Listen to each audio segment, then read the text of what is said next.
It is now time for the ETF report brought to you by Invesco QQQ. Many investors are bracing for a more volatile stock market this year, but investment in specific sector ETFs could provide some opportunities. Here with more on that, let's bring in Reggie Browne, principal at GTS.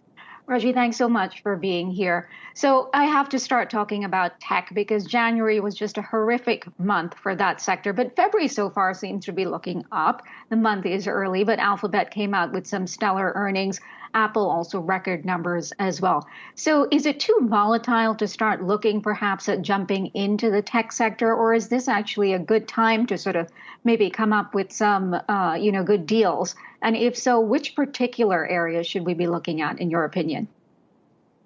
Sure. Well, what we're seeing, some investors have actually stepped in and starting to buy tech based on historical levels. These are interesting levels based on some of the fundamentals of underlying companies.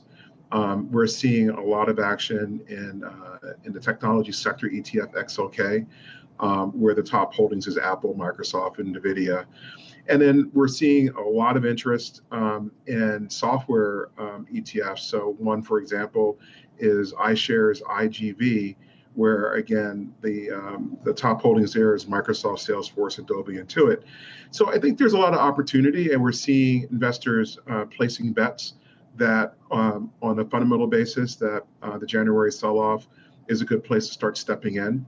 And those ETFs I mentioned previously, are good examples to get broad-based exposure from a sector basis.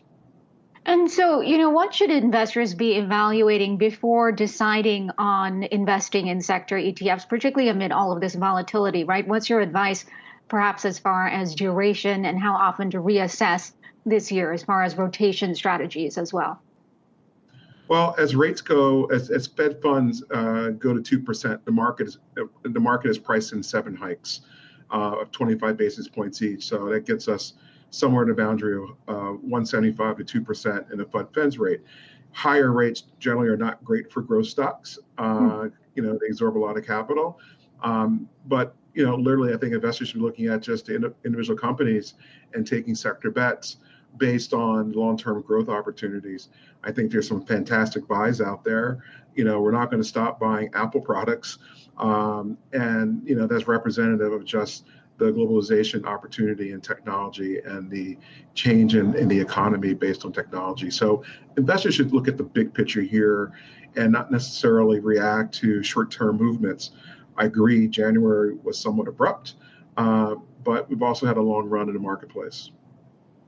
And then, Reggie, what about energy ETFs? Because they've been a big play, but amid all of this heightened volatility and, geopolitical tensions, do you think they're a good investment right now? Well, they've had a great run. Your analyst just talked about, the price of crude. I think, a lot of points to what happens in Russia around Ukraine, and if President Putin does cut off supply to Europe or starts playing around with that. So a lot of analysts start to point around to $150 for a barrel of crude.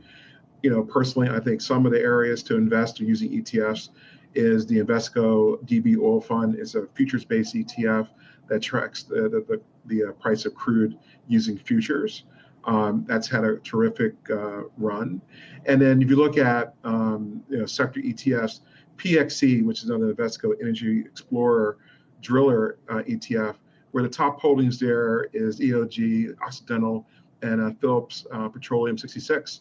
And analysts are increasing their buy ratings on underlying fundamentals of these companies. So I think it's a good opportunity to step in and go for the ride.